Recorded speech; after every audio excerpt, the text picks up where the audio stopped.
Welcome to Compai's Expat Channel. I'm Compai. I am SOSUA's voice of reason. Guys, in this video, I'm going to talk about why I think the Dominican Republic has the best dogs in the world. I did a little video over Christmas that showed my new puppy that I rescued in September acting a fool in the yard. And a lot of people reached out to me thinking it was my dog. So I'm going to talk about the street dogs here, guys, because everybody loves them.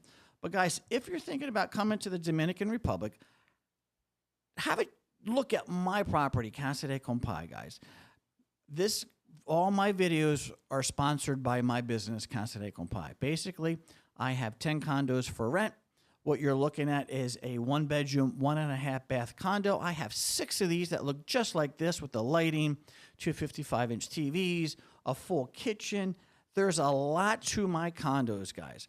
So the description is going to be, in the description down below is going to be how you can contact me. Fully furnished, backup power, obviously chica friendly. You got a pool, you got a walk-in closet, king size bed. So guys, this is what enables me to do what I'm doing. So with that being said, why do I think the Dominican Republic has the best dogs? Because I have 3 of them. And all my dogs have come from the street. My first dog, what most people know that I have, is a little black dog named Shadow. Shadow has a great story. She was a single mother living on the street. She had puppies. She basically jumped in my car in front of Casa de Compai. And she never left. She would go feed her puppies and come back. I tried finding the puppies, but I just didn't know where they were. So Shadow became the personality of Casa de Compai early on. This is like 2017, 18, and 19 is when we lived in Casa de Compai. She was there when I did phase 2, built a 3-story. Awesome dog. I had to create a Facebook page just because so many people wanted to know, John, how's Shadow doing? And I'd be getting 5, 6 texts a day. People asking me, John, send me a picture of Shadow, because she would be in your condo. She knew you were cooking. Obviously, she would be sitting outside your door, and she would just come lay in bed with you and watch TV. She was that great of a dog. And she still is. She's still alive. Then in 2020, after I moved into my villa, in the gated community was this little gray dog running around. And one day, he followed me and Shadow home, and that was Lucky. He never left. Lucky had a hard life, real hard life. He was on the streets for a while. Bad teeth, he real sick. So, of course, they took him to the vet. They all got their shots. They're all up to date on everything. Then there was Campo, who I rescued this September, coming back from the capital, getting my cedula and residency. Basically, my cell phone, GPS on my cell phone was off whack. It wasn't calibrated correctly. So I was trying to find the new office where where us foreigners go to get our cedulas. So it took me a while to find it. So I was late getting out of the capital. So I was going over the tourist road from Santiago to Puerto Plata around 1:30 in the afternoon. And I've been driving since 3:30. So I was beat. I got lost on the tourist road. I don't know how that's possible. But yeah, I got lost on the tourist road. If you don't know what the tourist road is, it's pretty much one road that goes from Santiago to Puerto Plata, and it just zigzags back and forth. It's almost nearly impossible to get lost on this road. But there's a belt loop. There's a road that basically you got the tourist road, right? This goes up like this, and then there's another road that does a belt loop. So I found that belt loop, and it was a beautiful road. The views were outstanding. The road was perfectly paved, and one of the nicest roads I've seen in the Dominican Republic. And I was going from little hamlet to hamlet. It reminded me of being back in the Alps when I was in the service. But I came across this open area, and there was all this construction equipment that was being used to fix the roads. And in this area was a dump. Well, if you know anything about Dominicans, they'll just start throwing their trash anywhere, and eventually it'll become a small dump. Well, there was this little black dog living there, covered in mud, skin and bones, but she looked just like my first dog, Shadow. So obviously, I had to stop. So I ended up basically asking her if she wanted to go home. I said, "You want a home?" And she basically jumped in my car. So she's been my dog since September 4th. And all three of my dogs have the same thing in common.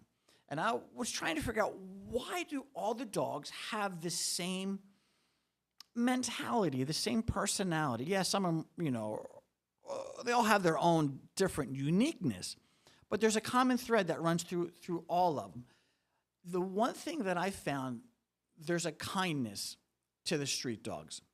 They're super, super appreciative for anything that you do for them. They're just really relaxed, really easygoing. That's one of the things that makes them so adoptable and adaptable.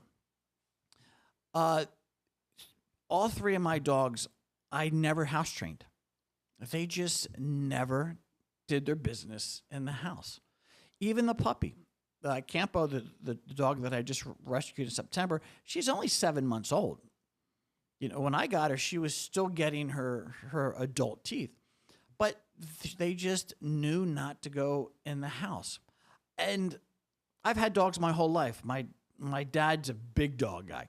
So the ability of these dogs to know what to do and what not to do is astounding. None of my dogs are aggressive. All they want is love, and all they give is love. Lucky, he's the most reserved out of the three. The two females are just crazy for love. The biggest problem is telling them, hey, enough, no more. I don't need any more kisses. Lay down, relax.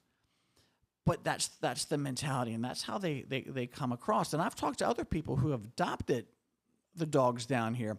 They all have that same passion for life. They appreciate what you have done for them.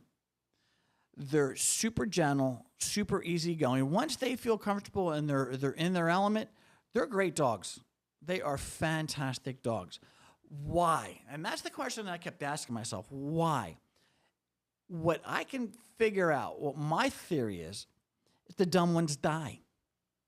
The dumb ones get hit by cars because, unfortunately, here, the younger guys on these motos, they like to run over the small dogs for sport. I hate to say it, but it's true. Unfortunately, I've seen it once or twice. Just go out of the way to run over a dog. Drives me nuts. Makes me rage. But I'm in their country. Not much I can do about it. So they also know not to get into the trash during the day. They'll do it at night. So they also have their own little spaces carved out, these street dogs. This is my territory. And they work very well within that. When Shadow adopted me, because Shadow adopted me, she just, she jumped in my car and she just basically never left. She would go feed her puppies and then come back. She would spend time with her puppies, but she decided that's where she was going to live. And Lucky did the same thing. He followed Shadow home. But Shadow, at night, she still wanted to run the street. She still had her area of that street carved out. And I had to break her that. That was the hardest thing I had to break out of Shadow, was you can't run the street. I guess you can take the dog off the street, but you can't take the street out of the dog, I guess.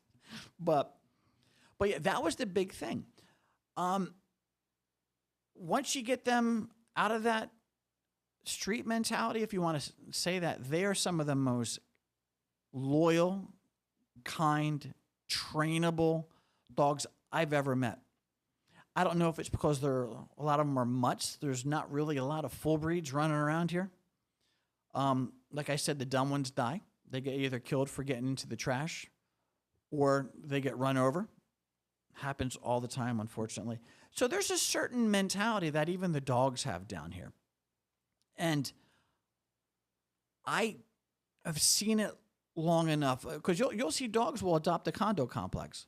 Dogs will adopt a business, and they'll just, hey, this is my spot. This is where I'm going. This is I'm here.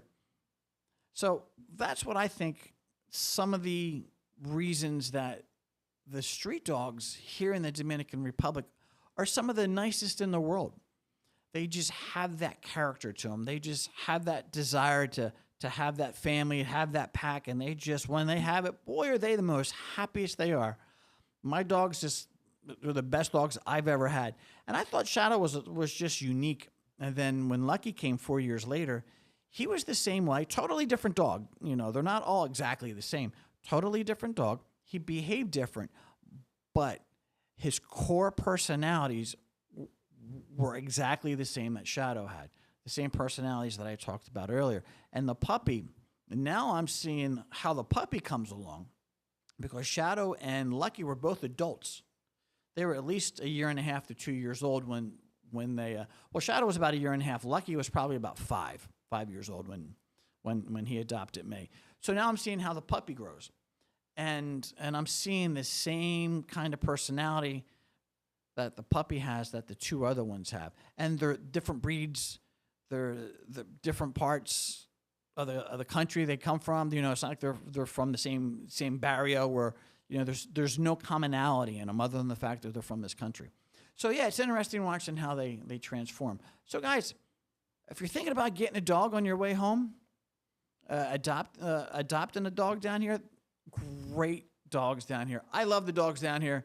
I think the dogs are one of the best things about living down here. Lord knows I got 3 of them. But guys, I just wanted to throw that out there. Something light, something airy, you know. So think about subscribing to CASA de Compai, or excuse me, Compai's Expat channel. Hit the like button. Remember, keep private personal and personal private. Peace out.